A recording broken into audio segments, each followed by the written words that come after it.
भारत में तानाशाही नहीं रेंग सकती है। चीफ जस्टिस गवई ने तो कह दिया वो बात पुरानी हो गई, लेकिन इसके अलावे वो कह भी क्या सकते हैं जब प्रधानमंत्री टेलीफोन पर बात करके कहें उनकी खामोशी ने बहुत अच्छा काम किया। न्यायपालिका क्या आज कुछ ऐसे चल रही है जैसे देश में कुछ भी असामान्य सा नहीं है? तो वो जज साहब से जरा इस सवाल करना है, कहीं मिले तो पूछना कि सब काम भगवान ही करेंगे तो तुम काहे कुर्सी तोड़ रहे हो? जज बनाया गया है इसलिए ना कि तुम न्याय करो, न्याय करना चाहिए। अब आप हिंदू सनातन संस्कृति का अपमान करते हो, क्या बोलते हैं? बोले तुम्हारी भगवान में शक्ति है तो खुद बना ले मंदिर, खुद कर लें। तो वो तो सब कर सकते हैं, वो तो प्रकट होकर रावण को भी मार सकते हैं, हिरण्यकश्यप की छाती भी फाड़ सकते हैं। अब तुम्हें अपनी छाती फड़वानी है तो बताओ। तस्वीर देखिए, जब वकील ने सफेद रंग का जूता उछाला था, नहीं फेंक कर मारने की कोशिश की थी।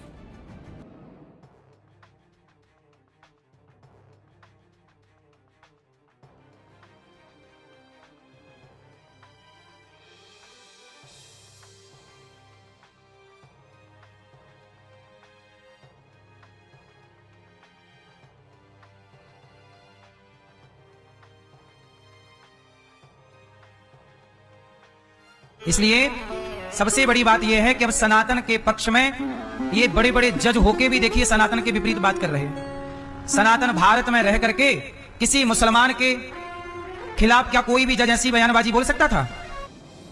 और शायद यह सवाल इसलिए बड़ा हो चला क्योंकि सुप्रीम कोर्ट के भीतर मुख्य न्यायाधीश के ऊपर जिस वकील ने जूता फेंका, उस वकील के खिलाफ कोई कार्रवाई इस देश की जांच एजेंसी, इस देश का प्रशासन, पुलिस, इस देश की सरकार, किसी ने कुछ नहीं किया। वीक लेटर सुप्रीम कोर्ट में चीफ जस्टिस के सामने एक वकील ने हंगामा किया है। हंगामा करते हुए जस्टिस गवाई के करीब पहुंचा है वकील, और आरोपी वकील ने सीजीआई के सामने जूता निकालने की कोशिश की और खुले तौर पर उस वकील की मौजूदगी तो बाकायदा मीडिया के जरिए सामने आने लगी जिस वकील ने जूता फेंका था।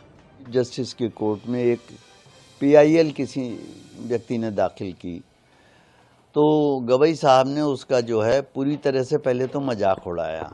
मजाक इन द सेंस कि ये कहा कि भाई आप मूर्ति से प्रार्थना करो, जाके आइडल से कहो कि वो अपना सर खुद रिस्टोर कर ले। जबकि हम देखते हैं कि यही चीफ जस्टिस बहुत सारे धर्मों के खिलाफ।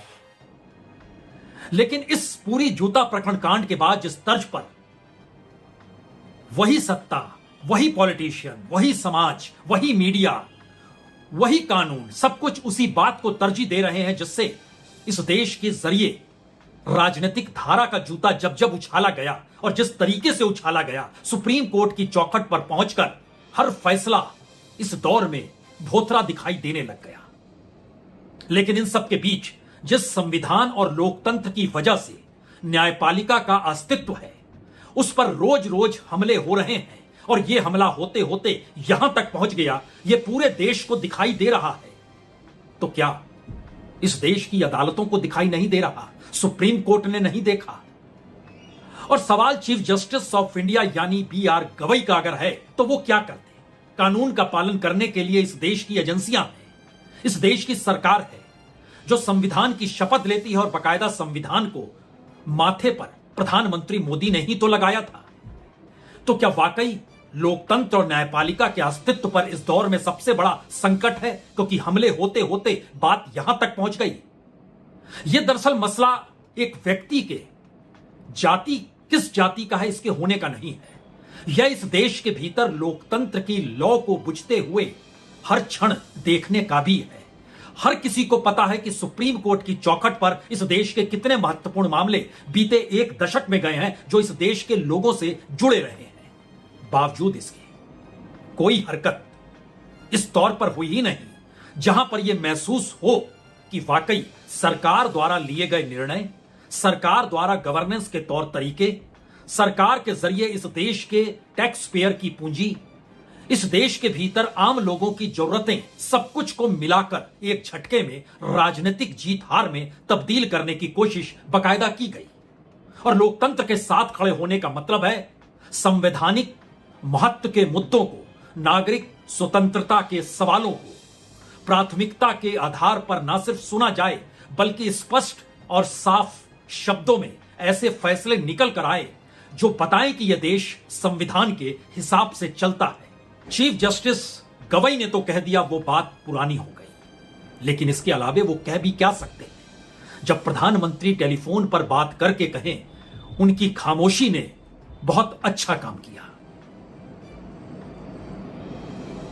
Justice Gavai, chief justice Gavai की बहन ने कहा यह एक व्यक्ति के खिलाफ नहीं बल्कि संविधान पर हमला है। यह हमला तो संविधान पर है, लोकतंत्र पर है। इस दौर में क्या हिम्मत दिखाने की जरूरत आ गई है? आज जब नोबेल कमेटी नोबेल के शांति सम्मान का ऐलान कर रही थी तो उसने बहुत साफ तौर पर कहा कि जिस महिला को यह नोबेल का शांति सम्मान दिया जा रहा है, मारिया कोरिनो मचाडो, उसने हालिया समय में लैटिन अमेरिका में साहस के सबसे असाधारण उदाहरण पेश किए हैं, और ऐसे वक्त में किए हैं जब दुनिया भर में लोकतंत्र को लेकर सवाल है, लोकतंत्र के ऊपर काली छाया है। यह सवाल इसलिए भी महत्वपूर्ण है क्योंकि सामान्य तौर पर भारत की न्यायपालिका, भारत के मुख्य न्यायाधीश की पहचान तो खुले तौर पर यही है कि निजी आस्था की परछाई भी उसके फैसलों पर नहीं पड़नी चाहिए। लेकिन बीते दिनों फैसला अयोध्या का हो या चीफ जस्टिस रहे चंद्रचूड़ के दिए गए इंटरव्यू के भीतर झांकते हुए जवाबों का हो, उसने बहुत सारे सवाल खड़े किए। आज वो तस्वीर देखिए जब वकील ने सफेद रंग का जूता उछाला था, नहीं फेंक कर मारने की कोशिश की थी।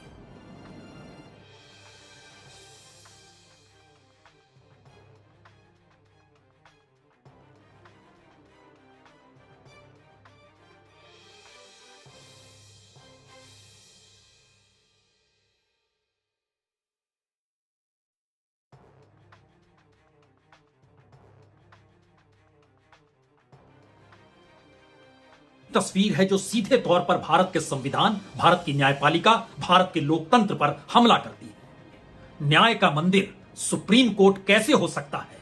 इस देश के संवैधानिक संस्थान, उनकी स्वायत्त भूमिका कैसे हो सकती है अगर सब कुछ राजनीतिक सत्ता के आदेशों के तले या फिर उनके इशारों तले एक खामोशी को ओढ़कर राजनीतिक तंद्रा में खो चुका हो और मानकर चल रहा हो आज नहीं तो कल कोई तो पॉलिटिक्स होगी इस देश में। उस भरोसे संभावना या आशंका दोनों नहीं है। संविधान, लोकतंत्र, न्यायपालिका और संसद सबको जगाने के लिए शायद चीफ जस्टिस ऑफ इंडिया का पद कोई भी शख्स हो, किसी भी जाति का हो, किसी भी धर्म का हो, महत्वपूर्ण संविधान है। यह सोच उभारनी होगी। उभरेगी कैसे? Chief justice of India BR Gavai इसे बाखूबी जानते हैं। इंतजार कीजिए। बहुत बहुत शुक्रिया, बहुत बहुत शुक्रिया।